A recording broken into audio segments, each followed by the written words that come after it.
welcome to the podcast of course they make me crazy.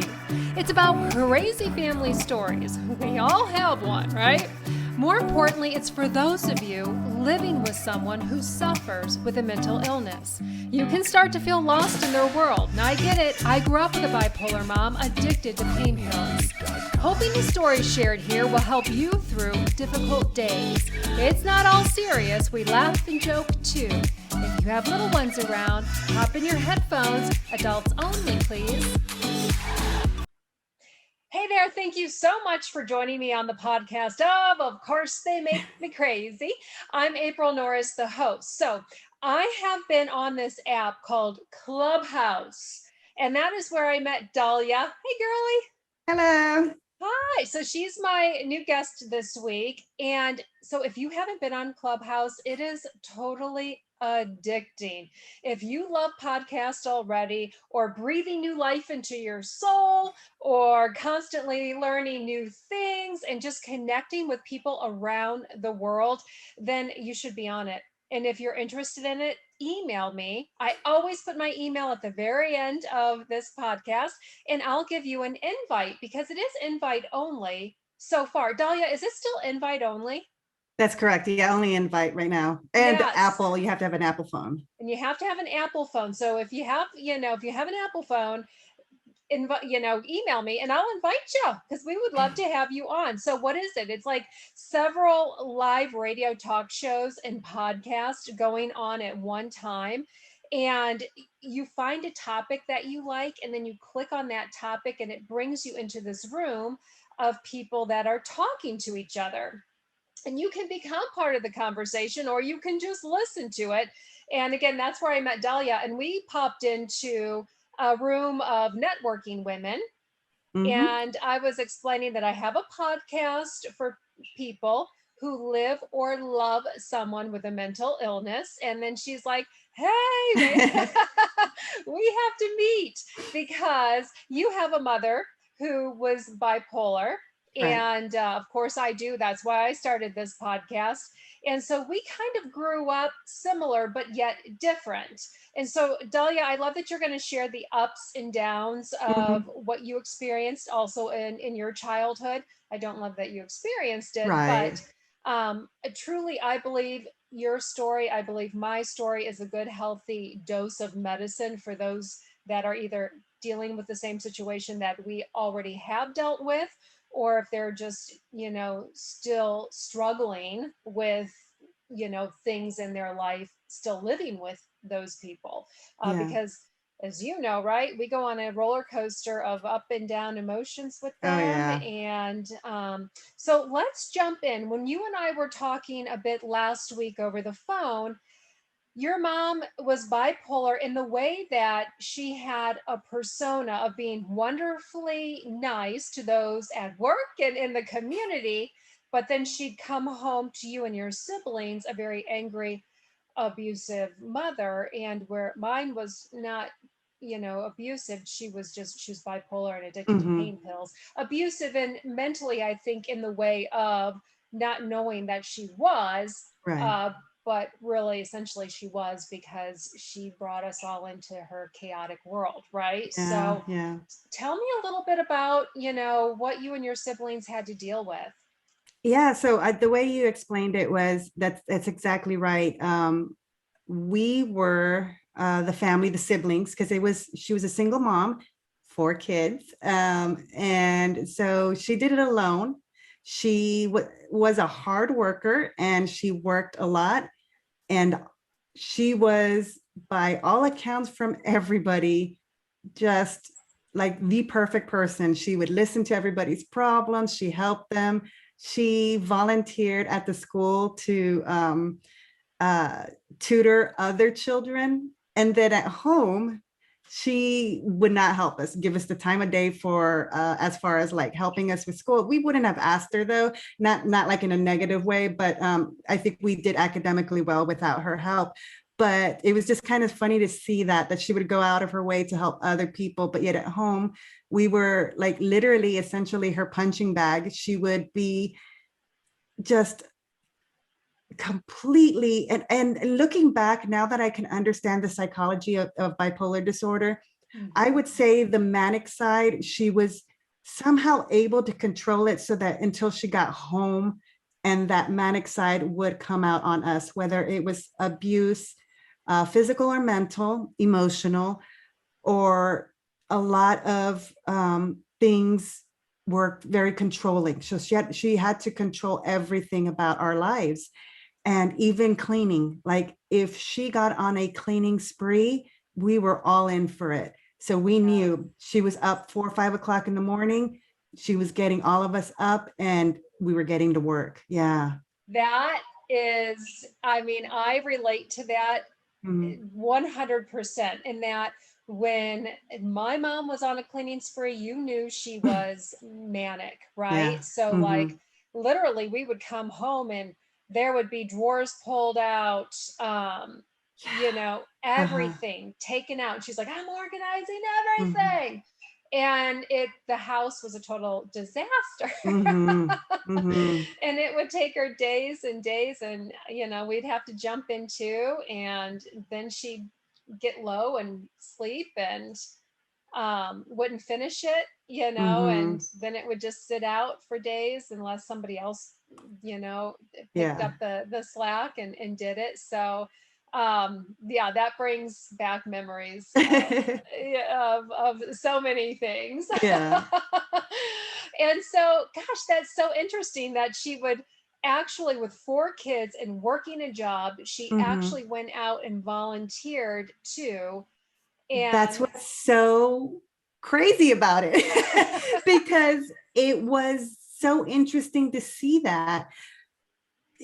But I think it's like when I told you on the phone the other day, it's like she was able somehow, like she knew that the outward and the public persona had to be different. yeah, And so, and she knew that when she was home with us, she could be herself. And then we saw, unfortunately, the bad side of her disease, because yeah. she had held up that good side so much for everybody else that when she got home, I can only imagine it was both physically and mentally exhausting to keep that up. And we were the way for her to vent that, I guess. Did you ever ask her, like, Mom, why do you volunteer when you have kids? Or, When we were older, because yeah, when we were young there was no way we were ever going to speak against her. But when we were older, I didn't ask her, but I did tease her, because as we got older the relationship changed and we could talk a little bit more. I mean, she still had her issues, but we could joke with her and tell her things about what she did when we were little. And I was like, I would mention, like, you used to volunteer and help other people. You never did help us. And then she would come back saying, like, oh, well, you didn't need it, So it's like, yeah. she found ways to explain things in the past, but at that point it was just more kind of like, because it was a little bit more comfortable to bring up these things with her. We were really just at that point just kind of ribbing on her. Right, right. Yeah, Yeah. because you were scared of her essentially when you were younger, because she physically hit you Yeah. Oh children. yeah. Hmm. And she wasn't a big lady, right? She No. was a little, but she's, Yeah, tiny. I'm 5 feet tall. She was 5 feet tall and she was tiny. Yeah. but she had a good hand on her. Oh yeah. Yeah. It was strong. Yeah. It's my mom was 4'11", and I'm 5'2" on a good day. uh, I'll take all I can get. yeah, oh yeah, I hear you. And that woman, so this one time, she would go shopping, right? She would do these shopping sprees, and then she would hide the receipts. And I came home one day, and that was like a big thing in my family. Like, she did that all the time. The woman hadn't worked in so long, and I think it was really hard for her to give up her the spending that she did when she had her own money. Hmm. And so, and it was essentially her money too. I mean, my Oh mom and yeah. dad were married, but she had no limit to what she would spend, right? And then she would hide it and try to pretend, and then the creditors would call, and Oh. all that. So I came home one time to visit, and I was staying in my nephew's room. He would live with them part time or whatever. And so I looked underneath the bed. I always look underneath the bed when I sleep anywhere. So if Smart. I ever come to your house, Dahlia, I'm looking under the bed. And so I looked under the bed, and it was like all this shit from TJ Maxx, like Oh, bags wow. and bags and bags. And I was like, I know that she's hiding this from my dad. So I Mhm. looked under there, and I was like, oh my God, if he finds out about this, they're done. They're done. Like he said, Joni, this is the last time, and I know he never Yeah. meant that, but he would say it all the time. Mhm. And so I was like, okay, I'm going to get the receipts. I'm going to return it and da da da. So Oh, I did try to go return it, but they were like, April, you can't return this without the credit. So I had to come home and tell my mom, Mom, I found this under the bed. yeah. We need to return it. And she's like, God damn it, April, we're not returning anything. That's and she's like, just, you That sounds know, and, familiar. and I was like, oh shit, Yeah. and I was an adult and I was visiting, Mhm. but and so I said, Mom, give me the receipt. I need that other receipt. And I went for her purse. And Dahlia, this is a woman who couldn't even get off the damn couch to go to the bathroom. I mean, like sometimes she'd have to crawl because she was so addicted to pills. Mhm. Somehow or another, she found her action and her strength, and she whipped across the living room. Oh And I my. got the receipt out of her purse, and we were rolling on the floor. I mean, like, this woman had the grips of, like, I don't know, like claws of a dinosaur, and she was like, she had me pinned to the floor. And I mean, and I work out. I mean, I lift weights and stuff, and she doesn't even get off the damn couch.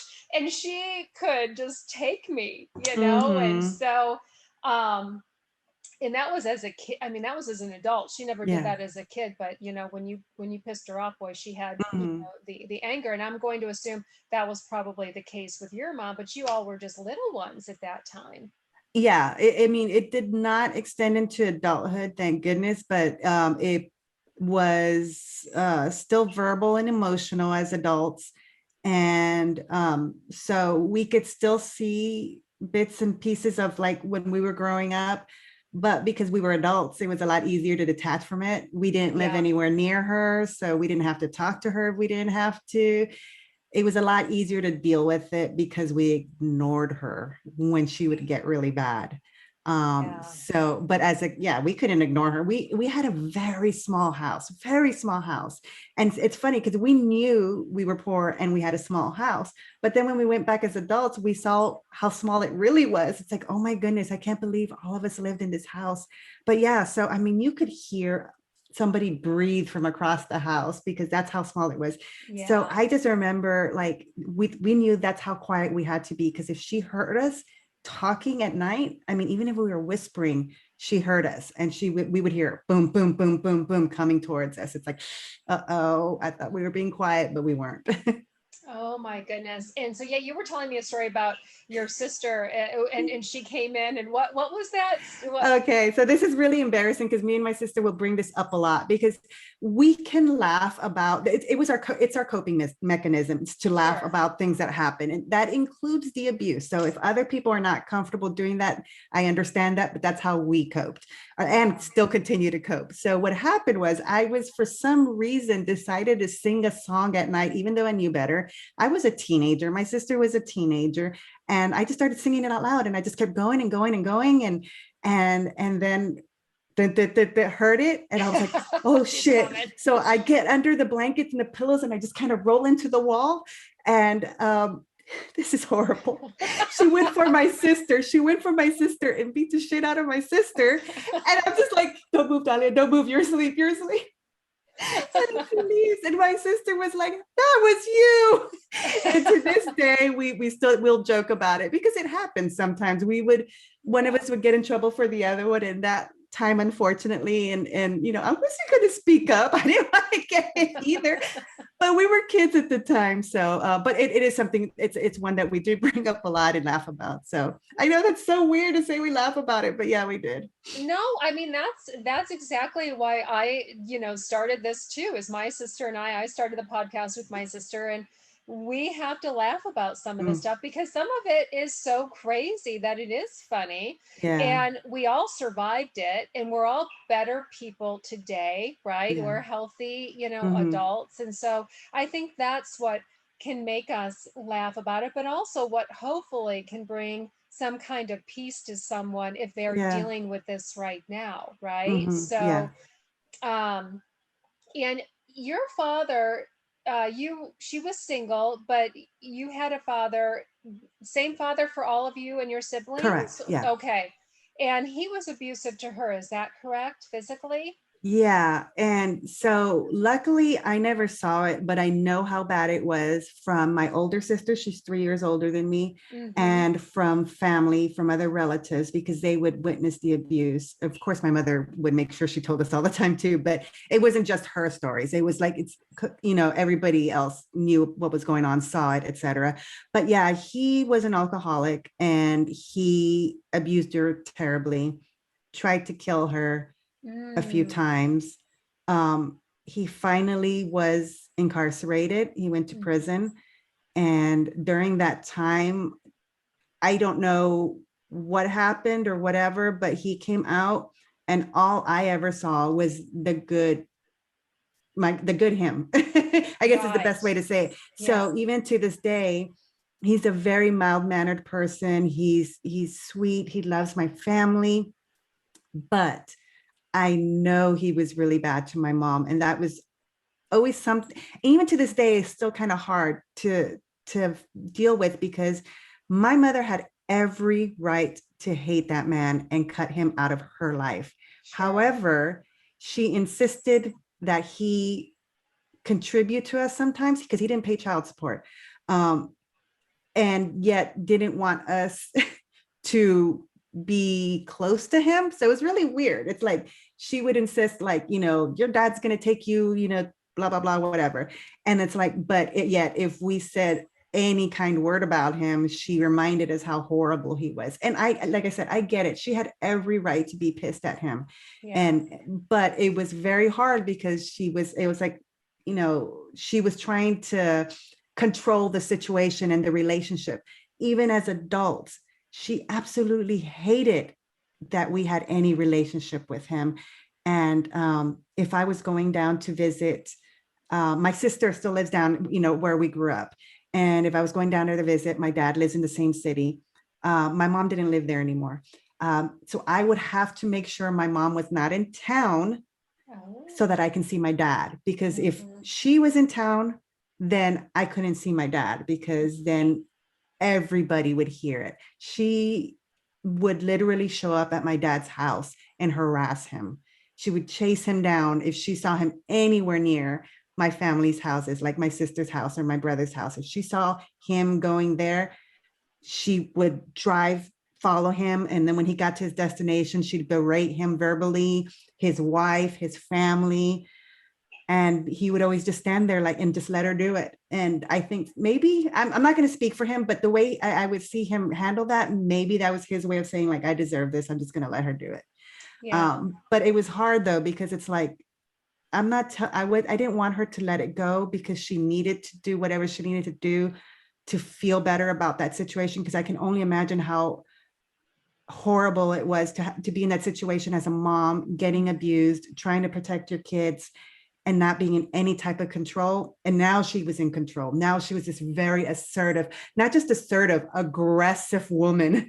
And Yeah. that was her way of dealing with it. But it was still hard. It was still hard. I have a good relationship with my dad and I feel guilty for that. Yeah. But I do acknowledge his past. And I do know that my mom did not have a good life with him when they were together. Yeah. Mm-hmm. I find that interesting because I struggle with that myself. So when I say my dad, I'm talking about my stepfather who came Mhm. into our lives when I was 7. But my biological father was very abusive to my mother too, and I Mhm. witnessed it. I remember Yeah. jumping on his back, like pulling on Oh his God. ponytail and saying, "Get off my mom." Um, and that was back like in the 70s when, the guys would have their long ponytail and stuff, whatever. Um, but so, and she, I don't think ever got over that, even though Dahlia, she was the one that ended up marrying an amazing man. Mhm. We had a great house Mhm. in a beautiful suburban, town outside of Cleveland, Ohio. And he didn't. He lives in a trailer. He ended up dating other women who were very abusive to him too. Mhm. And as a matter of fact, one of his uh, girlfriends, who he had a baby with, tried to kill the kids. Oh my She goodness. was, off her rocker too. Uh-huh. And so he did not go on to live a healthy lifestyle where she did. And I Mhm. always thought, God, that's the best revenge, Mom, right? Right. Like, Uh-huh. you have three amazing kids, an amazing husband, a great house, two cars. We're all healthy. We're all making it. We're making money. We're doing our thing. And he's not. And she just could not let him go. Yeah. Him, in a way of what he did to her, ate her up and continuously, Mhm. um, fed her negativity and the fact that she could not move on. Oh And I yeah. think a lot of it has to do with her sickness, being Mhm. bipolar, but I also think being in an abusive relationship like that is what sparked her to be so sick, Mhm. you know? And so I think that she might have done the same thing your mom did, Mhm. if she was capable of driving somewhere. The reason she wasn't capable of driving is because she was so drugged up. Your mom Yeah. wasn't. But my mom had just as much anger and Mhm. spunk. And if she wasn't on pills, chances are my biological father might not be here today, Yeah. No, yeah. because when that sickness kicks in and, the energy and the strength comes Mhm. out in such a wild, different way Yeah. than what yours and mine comes out. We have Correct. personal, peaceful strength, right? Mhm. Right. Um, and mental strength where they don't. And so I like that you have that relationship with him, because I don't with mine. And Mhm. I think it's because of what I witnessed him doing. And also, too, honestly, I just don't want any more bullshit in my life. And I No, feel yeah. like he could probably be some more Mhm. madness to my life. And I've been there and dealt with it. And I Yeah. feel like he's the cause of a lot of it too. So therefore, I don't have a relationship with him. Mhm. But I think if he came to me and apologized and said, I did some awful things, but now I'm a better person, I think I would probably be more apt to that. Now, I Mhm. do have some, what are they, stepbrothers, Yes. who have emailed me and Oh. said, yeah, I know he wasn't a great dad to you, but he's been a great dad to us. Oh And God. that gives me some peace Mhm. for them. However, I don't agree with them, but in the way that their lifestyle is, Mhm. but, so be it. If that's what they think, I want them to think that, Yeah. and so in regards to your dad, did he come to you and admit that he was not the best for you and your mom, or I mean for your mom at least, and that he's sorry? Or did you just naturally forgive him and say, I'm going to let the past be the past, your relationship with mom be your relationship, and I'm going to create my own with you? How did that all play? Goodness, how would you have handled that? Dahlia and her siblings were in a tough position. She's going to give us insight into how she handled it and is still handling it to this day. She and I will both share what we do now to cope with certain family situations while protecting our own peace. It is so important for you to do that too. Protect your own peace. The second half of this episode will upload on Tuesday, April 20th, and we sure hope to have you back.